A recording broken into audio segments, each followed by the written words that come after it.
النهاردة قررت أجرب طريقة غريبة جدا شفتها كتير، وهي شوي الفراخ على الإزازة. كنت فاكراها هزار في الأول، بس اللي حصل في الآخر صدمني. تابعي معايا الفيديو للآخر علشان تعرفي ايه اللي حصل، وما تقعيش في الغلطة اللي أنا وقعت فيها. ولو أول مرة تشوفوني اشتركوا في القناة وفعلوا الجرس علشان يوصلكم كل جديد، وما تنسيش تعملي لايك للفيديو ده. ويلا نسمي الله ونصلي على الرسول عليه أفضل الصلاة والسلام، ونبتدي بالمقادير بتاعتنا على طول. أول حاجة معايا فرخة وزنها 1500 جرام، غسلتها كويس جدا في المية والدقيق والملح والليمون. اوعي تستخدمي الخل بيثبت الزفارة. وبعد كده هنحضر التتبيلة بتاعتنا. تعالوا نشوف التتبيلة.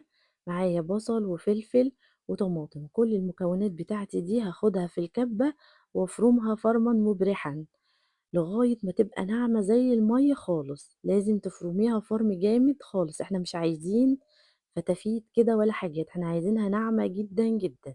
التتبيلة دي من التتبيلات المميزة عندي بصراحة، وتخلّي طعم الفراخ حلو جدًا وطعمه juicy.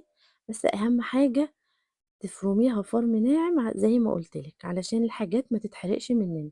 أنا هنا فرمت البصل الأول، وهافرم كمان الخضار بتاعي، وهنشوف إيه التوابل اللي إحنا هنستخدمها هتعلّي معانا التيست، وهتضبّط معانا اللون، وتخلّي الدنيا كده كويسة. أيوه طبعًا، وضِفت ليمون بقشره، ده بيعزّز طعم الليمون أحسن ما نعصره وناخد المَيّة بتاعته بس. كده التتبيلة بتاعتي خلاص اتفرمت كويس جدًا وجاهزة بالشكل ده. آخد بقى كل المكونات وهاقلّبها على بعض.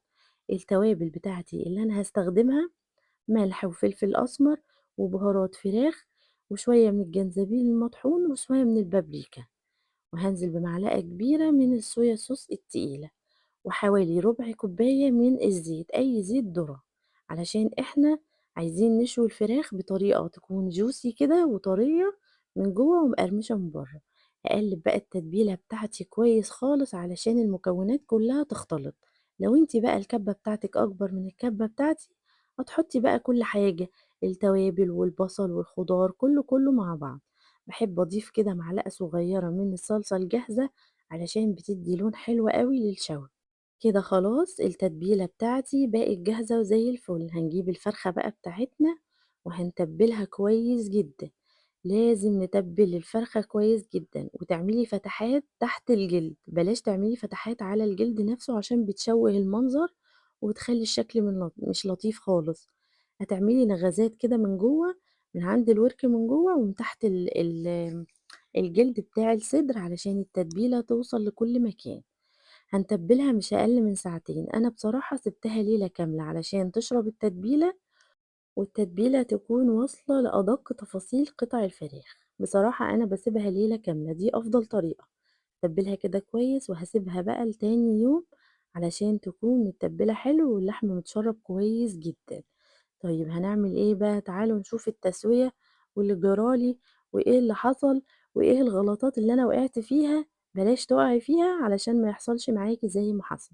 بس قبل ما أقول لِك عليها، لو لسه مكمّلة معايا الفيديو لحد هنا، روحي اعملي لايك واكتبي لي كومنت حلو واعملي اشتراك في القناة.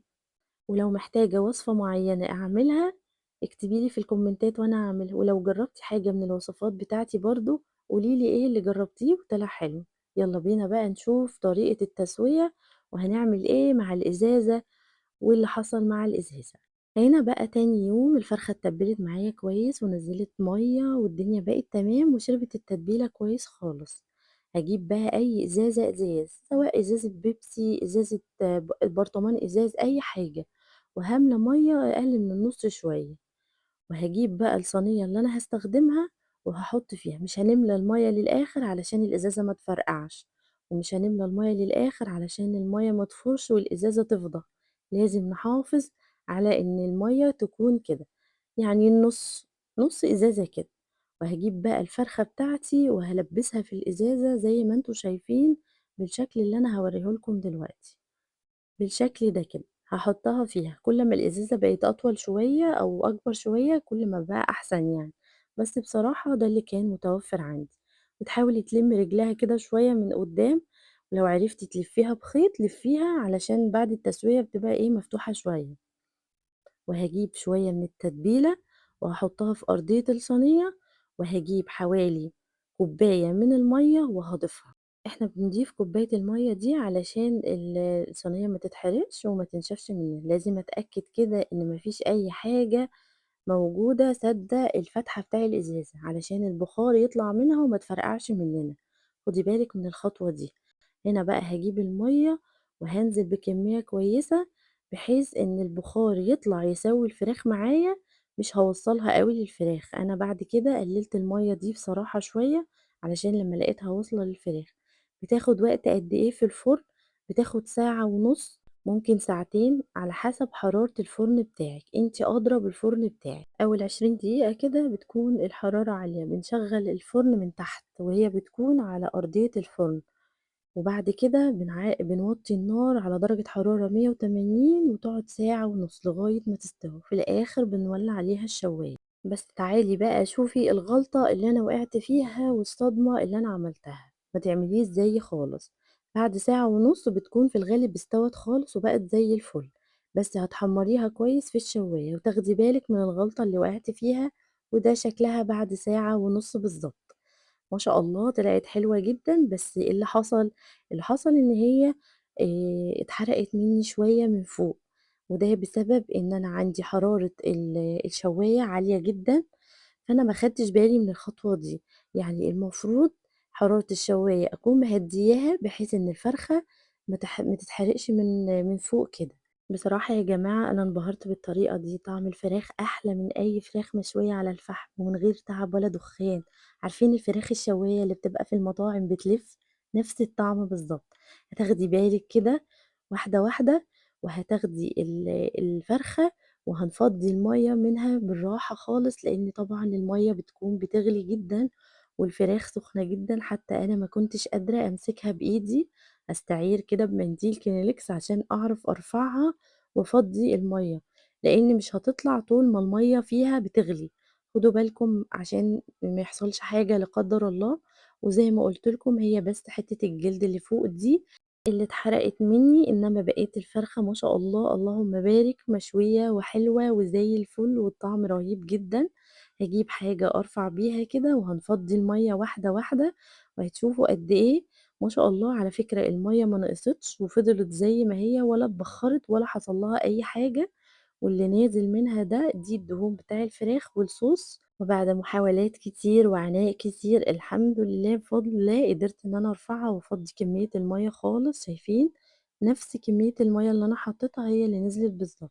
كده بقى هاجيب الطبق بتاعي، شايفين ما شاء الله المَيّة زي ما هي، ما نقصتش خالص على فكرة، هي دي الكمية اللي أنا حاطاها. أجيب بقى الطبق بتاعي وهنرفع الفرخة بتاعتنا من على الإزازة بكل سهولة، وهنطلّعها ونشوف النتيجة ونشوف التسوية ونشوف الجمال ده.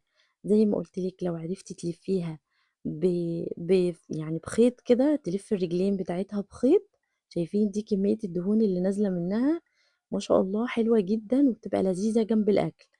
لفّي رجليها علشان الفرخة بتاعتي لمّا أنا ما لفّيتش الرجلين بتاعتها كانت مفتوحة شوية، بس أنا في الآخر يعني هاضبّطها كده بورق الفويل بتاعي. تعالوا بقى نخرّج الإزازة ونشوف حصل لها إيه. ما شاء الله شايفين الإزازة زي ما دخلت زي ما طلعت، بس طبعًا سخنة جدًا، خدوا بالكم من الحاجات دي علشان ما حدّش لا قدّر الله يتلسع أو يتحرق.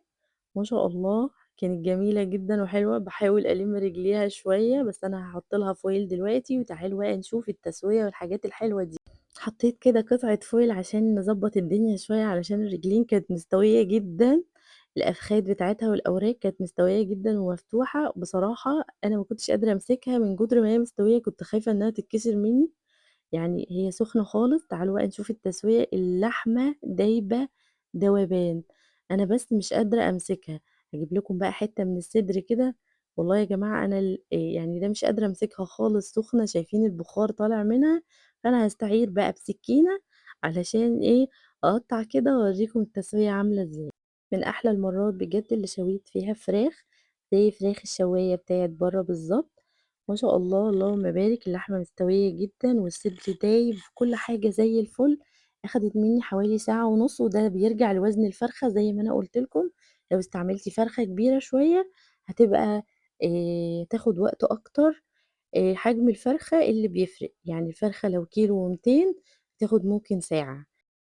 شايفين اللون الأحمر شوية ده اللي على الأفخاد، ده اللون الشوي الجميل اللي إحنا بنجيبه من المطاعم برّه، اللون التحفة، العصاية بتطلع كده الدبوسة بكل سهولة وكل يسر، والفرخة دايبة دوبان، أنا بس مش قادرة أمسكها زي ما أنا قُلت لكم، ما شاء الله مستوية جدًا، وما فيش فيها أي دم ولا أي حاجة خالص. إحنا كده خلّصنا فيديو النهارده، يا رب الفيديو يكون عجبكم، هاستنى رأيكم في الكومنتات، وما تنسوش تعملوا لايك وتشتركوا في القناة وتفعّلوا الجرس علشان يوصلكم كل جديد. أشوفكم على خير مع فيديو جديد ووصفة جديدة. مع السلامة.